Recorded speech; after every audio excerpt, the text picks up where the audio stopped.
సత్యమేవ జయతే అని చెప్పి దాని ధర్మాన్ని నమ్మారు.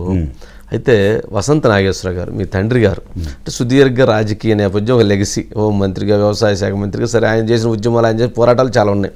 ఏం నేర్చుకున్నారు వారి దగ్గర నుంచి మీరు రాజకీయంగా, ఏం చూశారు? అంటే ఆ రోజులు ఆ రాజకీయాలు మా నాన్నగారి రోజులు వేరు, ఈ రోజు జరుగుతున్న సమకాలీన రాజకీయాలు వేరు. ఆ రోజులు హుందాగా పెద్దరికంగా అంతా ఉండేది. ఇప్పుడు ఎదురుగా వచ్చి ఏదో ప్రశ్న వేయటం, జేబులో సెల్ ఫోన్ రికార్డింగ్ పెట్టుకొని ఒక టాపిక్ స్టార్ట్ అయ్యి ఇట్లా పాపం పెద్దలు కన్ఫ్యూజ్ అయ్యే రోజులు.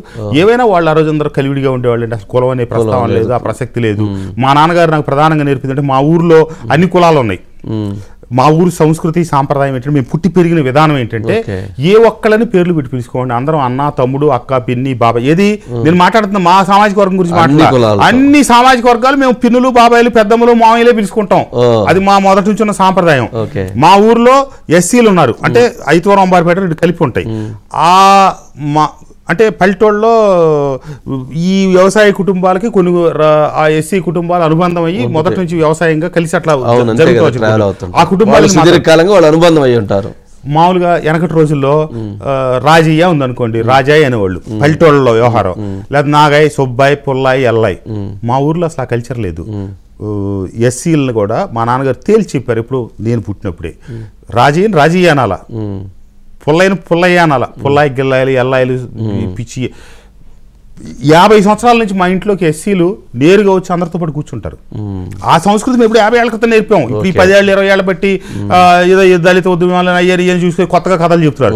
మా ఊరి చరిత్రలో ఇంతవరకు ఎస్సీ ఎస్టీ కేసు లేదు, ఒకళ్ళు తిట్టుకున్నది లేదు, ఒకళ్ళు మాట అనుకున్నది లేదు, ఏం ఉండదండి, అంతా అన్నదమ్ములవే. అట్లా కలిసి ఉండేటువంటి పరిస్థితి ఉండేది. సరే, ఇప్పుడు చివరిగా మైలవరం నియోజకవర్గం విషయంలో ఏం చెప్పారు? మీకు చంద్రబాబు నాయుడు గారు హామీ ఇచ్చారా మైలవరానికి సంబంధించి? నియోజకవర్గం ఎన్నిక, పోటీ, దీని గురించి ఏమి చర్చ ఇతిమిద్దంగా అసలు ఆ చర్చే జరగలేదండి. ఇప్పుడు ఈ చెప్పినవన్నీ ఈ మాట అన్నాక ఈ కలబొలి మాటలని మీరు అనుకుంటారు.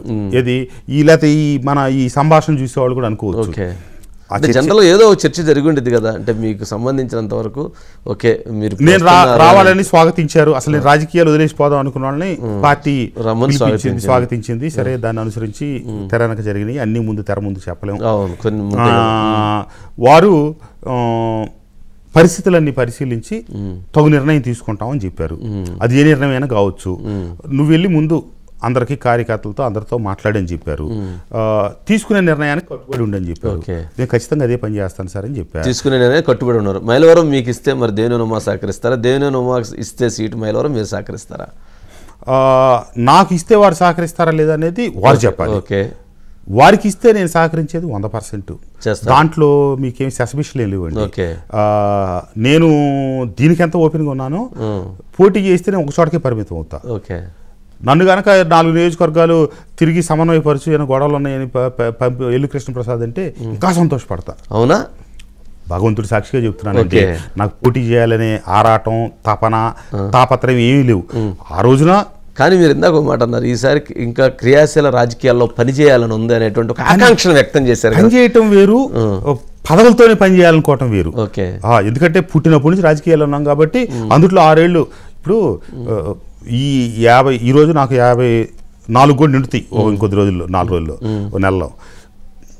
ఈ 54 సంవత్సరాల వయసులో మొదటి 25 ఏళ్ళు మన వయసే, చదివే వయసు, ఎదిగే వయసు, తెలియని ఆటపాటల వయసులో ఎన్ని దాటిపోయాక ఇప్పుడున్న వయసు, ఈ మధ్యస్థమైన వయసులో కొంత అనుభవపూర్వకంగా తెలుసుకున్న వయసులో నేను నా ప్రధానమైన సమయాన్ని తెచ్చి రాజకీయాలకు ఉపయోగించా. 6 సంవత్సరాలు క్రియాశీలకమైన సమయం, వ్యాపార పరంగా. అందులో గడిచిన మీకు తెలుసు నేను 32 ఏళ్ల బట్టి రియల్ ఎస్టేట్ వ్యాపారం చేసుకుంటా.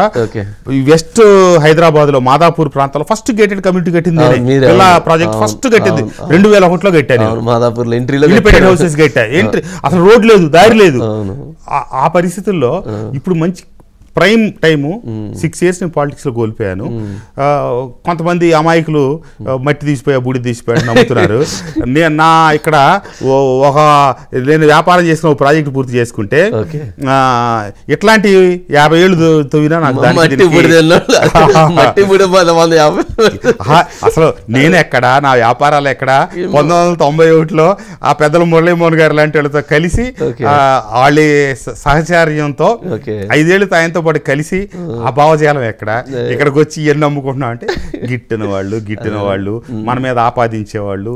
రాజకీయాలు అనిపించిందా ఎప్పుడైనా జనరల్ గా రాజకీయాల్లో హత్యలు ఉండవు, ఆత్మహత్యలు ఉంటాయి, అట్లాంటిది ఏంది అసలు? ఇది ఏంది విసుగుపట్టడం, ఈ విమర్శలు ఏంది, గోలేంది, వ్యాపారం వదిలిపెట్టింది, ఎవరెవరు సంబంధం లేని వాళ్ళు, ఏవి లేని వాళ్ళు కామెంట్లు చేయటం, ఇష్టం వచ్చినట్టు మాట్లాడటం, ఇష్టం వచ్చినట్టు పోస్టులు పెట్టడం, ఏ మాట పడితే ఆ మాట అంటాం, ఎంత మాట పడితే అంత మాట అంటాం, వయసుతో పని లేదు, వ్యవహారంతో పని లేదు, చాలా బాధాకరం.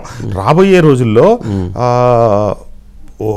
ఒక రకమైనటువంటి మనస్తత్వం కలిగిన వ్యక్తులు రాజకీయ రంగంలో ఉండరేమో అనుకుంటున్నాను నేనైతే. ఒక రకమైన మనస్తత్వం అంటే గౌరవం, మర్యాద, పద్ధతి చాలా కష్టం. ఇక ఆ వ్యవహారాలకు సంబంధించి మాదే కాస్త అటు కాస్త ఇటు గా వెళ్ళే చివరి తరం ఏమో అనిపిస్తాం. ఓకే,